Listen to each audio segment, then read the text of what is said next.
seul geste de toi viendra mon secours.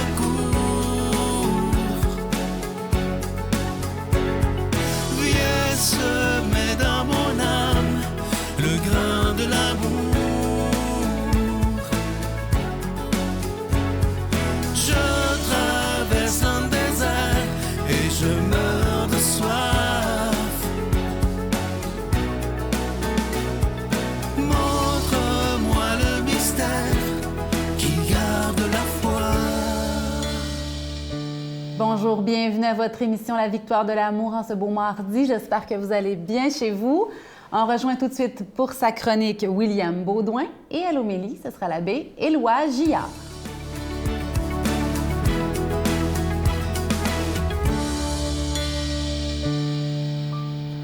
Bonjour à vous, chers amis, j'espère que vous allez bien en cette belle journée. Bienvenue dans cette chronique « Dieu est une beauté qui se découvre ». On pourrait même rajouter « qui se découvre à tous les jours ». Alors aujourd'hui, la beauté du jour est une gracieuseté d'un dénommé Anthony de Mello, j'espère que je le prononce comme il faut, un prêtre jésuite indien. Et le sujet, je l'ai intitulé « La bienveillance ». Alors, comme à l'habitude, je vous lis la petite histoire. Cette petite histoire-là, ça fait longtemps que je veux vous la raconter. Donc, je vous la lis et on y revient par la suite. Un jour, l'épicier rend visite au maître. L'homme est très inquiet. En face de sa boutique, un grand magasin a ouvert ses portes et va lui voler sa clientèle. Sa famille tient ce commerce depuis près d'1 siècle. S'il doit fermer ses portes, cela causera sa perte, car il n'a pas d'autre ressource. Le maître lui donne cet avis. Si tu crains le propriétaire du grand magasin, tu le haïras, et la haine causera ta perte. Que dois-je faire? Demande l'épicier affolé. Chaque matin, sors de ta boutique et bénis-la. Souhaite-lui la prospérité. Ensuite, tourne-toi vers le grand magasin et bénis-le lui aussi. Quoi? Bénir mon rival, mon destructeur? Chaque fois que tu lui donneras ta bénédiction, cela jaillira sur toi. Si tu veux du mal, cela te détruira. Au bout de 6 mois, l'épicier revint voir le maître pour lui dire que ses craintes se sont réalisées, malheureusement, et qu'il a fermé boutique. Mais il est maintenant en charge du grand magasin et ses affaires marchent comme elles n'ont jamais marché auparavant. Chers amis, j'espère que vous trouvez cette petite histoire aussi belle que moi sur la bienveillance. Cette histoire-là me faisait penser un peu à quand Jésus nous disait d'aimer nos ennemis. C'est sûr qu'au début, aux premiers abords, ça peut être contre nature d'aimer ses ennemis, mais de bénir celui qui est son rival ou son futur destructeur. Mais Jésus nous a proposé ça, et je pense que dans cette petite histoire-là, il y a quelque chose de similaire à ce que Jésus nous a enseigné.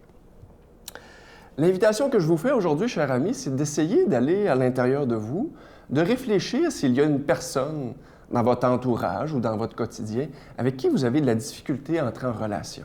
C'est pas obligé d'être un ennemi, là. Ça peut être simplement quelqu'un que c'est pas facile d'entrer en communication avec et d'aller dans ce travail de l'invisible pour justement faciliter la relation à l'autre, à cette personne-là.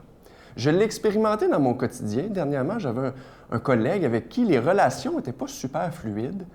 Et dans le travail de l'invisible, je me suis mis à prier, à méditer pour cette personne-là. Et je vous le jure, je ne dis pas que ça fonctionne à tous les coups, mais cette personne-là et moi, on n'est pas devenus les grands amis, mais il y a un corridor de communication qui s'est créé avec le temps, suite au travail dans l'invisible que j'ai commencé à opérer, tout doucement, tranquillement. C'est l'invitation que je vous fais aujourd'hui, chers amis. Je vous souhaite une excellente semaine. À bientôt. Notre Père qui es aux cieux, que ton nom soit sanctifié, que ton règne vienne, que ta volonté soit faite sur la terre comme au ciel. Donne-nous aujourd'hui notre pain de ce jour. Pardonne-nous nos offenses, comme nous pardonnons aussi à ceux qui nous ont offensés. Et ne nous laisse pas entrer en tentation, mais délivre-nous du mal, car c'est à toi qu'appartiennent le règne, la puissance et la gloire pour les siècles des siècles. Amen. Je continuerai à croire, même si tout le monde perd espoir. je continuerai à aimer, même si les autres parlent de haine. Je continuerai à construire, même si les autres détruisent. Je continuerai à parler de paix, même au milieu d'une guerre. Je dessinerai des sourires sur des visages en larmes et je tendrai les bras à ceux qui se sentent épuisés. Oui, je continuerai à croire. Comme vous le savez, nous sommes en pleine période du carême et comme à chaque année, nous vous proposons, nous vous suggérons de donner un don à la victoire de l'amour, mais sans rien attendre en retour, en disant simplement au Seigneur, moi j'ai le goût de te donner afin que ta parole soit annoncée. Présentement, vous le savez, ceux qui nous suivent depuis longtemps, ça fait 28 ans que la victoire de l'amour existe et moi je peux vous promettre une chose, peu importe la récession, l'inflation et tout ça, nous allons tout faire pour continuer à proclamer et à diffuser la parole de Dieu sur l'ensemble du réseau TVA. Et moi, je sais que, comme une grande famille, nous allons nous serrer les coudes et on va passer à travers. Merci de tout cœur de ce que vous ferez pour la victoire de l'amour. Merci de votre don spécial du carême en disant au Seigneur, je n'attends rien en retour. Je vous donne l'adresse postale, la Victoire de l'amour, case postale 120, succursale Boucherville à Boucherville, le J4B 5E6, je vous la redonne, la Victoire de l'amour, case postale 120, succursale Boucherville à Boucherville, le J4B 5E6, également par téléphone, par carte de crédit du lundi au vendredi de 8h30 à 16h30 dans le 514-523-4433, 523-4433 ou sans frais le 1-888-811-9291, 1-888-811-9291 et aussi sur notre site Internet. Vous savez que c'est une façon très rapide, sécuritaire et efficace de faire votre don. C'est le www.lavictoiredelamour.org. Alors, je veux prendre le temps de vous dire des milliers de fois merci de votre don tout à fait spécial du carême.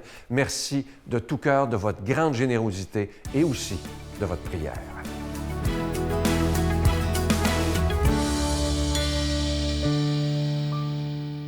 Mon Dieu, donnez-moi la sérénité d'accepter les choses que je ne peux changer, le courage de changer les choses que je peux et la sagesse d'en connaître la différence. Amen.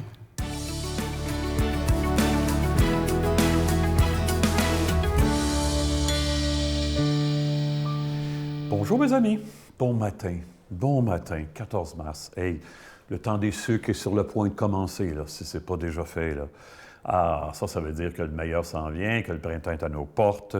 Et la parole de Dieu se fait l'écho là-dedans, avec l'écho de ça, oui, avec une invitation irrésistible à pardonner. Alors, on y va tout de suite. Il y a plein de choses à dire. L'Évangile est assez long, d'ailleurs, aussi. Voilà, on est dans Matthieu.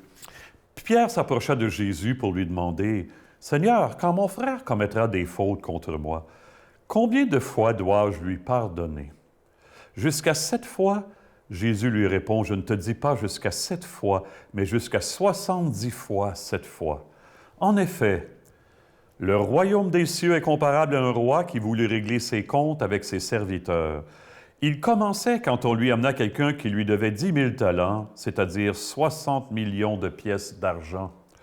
Comme cet homme n'avait pas de quoi rembourser, le maître ordonna de le vendre avec sa femme, ses enfants et tous ses biens en remboursement de sa dette. Alors, tombant à ses pieds, le serviteur demeurait prosterné et disait « Prends patience envers moi et je te rembourserai tout. » Saisi de pitié, le maître de ses serviteurs le laissa partir et lui remit sa dette. Mais, en sortant, le serviteur trouva un de ses compagnons qui lui devait 100 pièces d'argent. Il se jeta sur lui pour l'étrangler en disant « Rembourse ta dette. » Alors, tombant à ses pieds, son compagnon le suppliait « Prends patience envers moi et je te rembourserai. » Mais l'autre refusa et le fit jeter en prison jusqu'à ce qu'il ait remboursé. Ses compagnons, en voyant cela, furent profondément attristés et allèrent tout raconter à leur maître.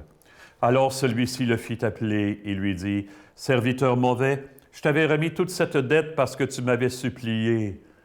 Ne devais-tu pas à ton tour avoir pitié de ton compagnon, comme moi-même j'avais eu pitié de toi? » Dans sa colère, son maître le livra au bourreau jusqu'à ce qu'il eût tout remboursé.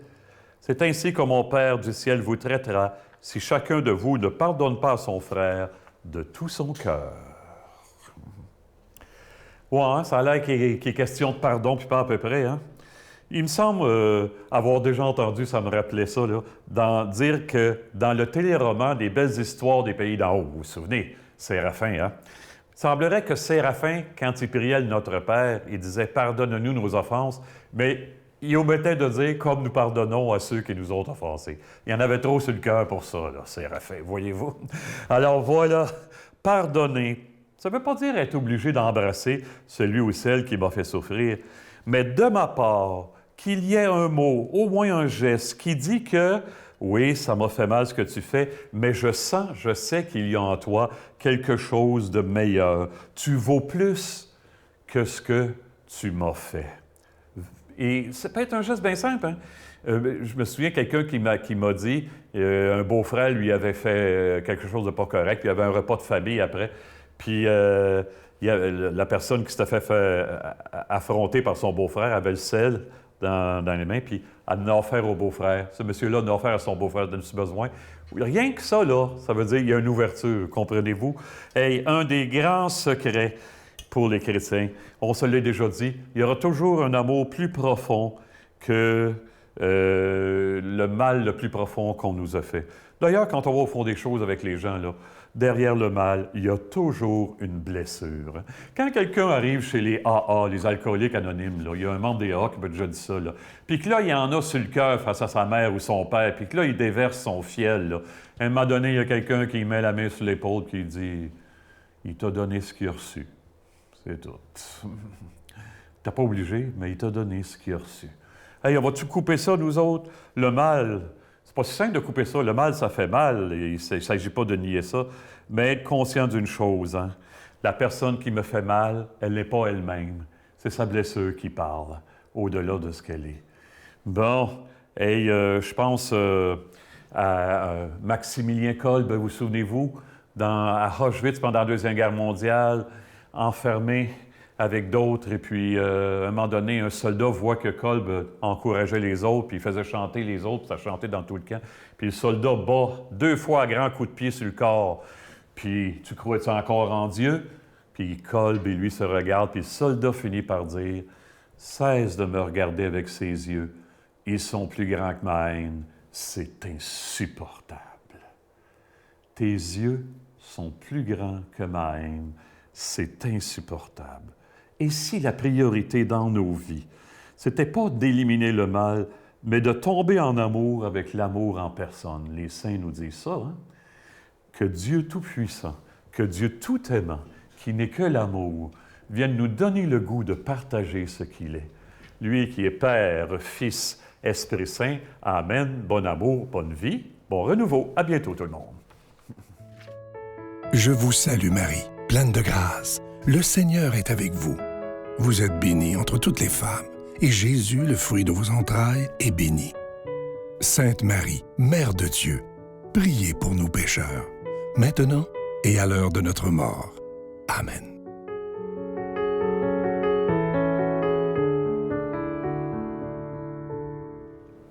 Je nous rappelle encore une fois les 3 principaux moyens pour vivre un carême de gratitude, un beau carême qui nous rende à Pâques en ressuscité, la prière, le jeûne et l'aumône. Et vous savez, un endroit où Dieu se trouve assurément, c'est dans le silence de nos cœurs.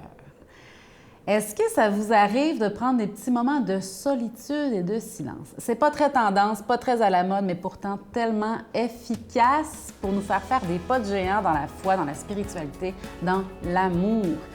Et pendant ce temps de carême, pourquoi ne pas offrir ce petit temps de plus, cette petite période prolongée où on offre à Dieu la possibilité de parler? Avoir Dieu dans ma vie, respirer, c'est 2 choses qui sont essentielles. Je voyais pas... C'est long une vie. Je ne voyais pas passer ma vie avec quelqu'un qui ne partage pas les mêmes choses que moi. Dieu, tu es fidèle. Je le proclamerai au monde et je le dirai à mon cœur. Je chanterai quand le soleil brille. Je le crierai dans la noirceur que tu es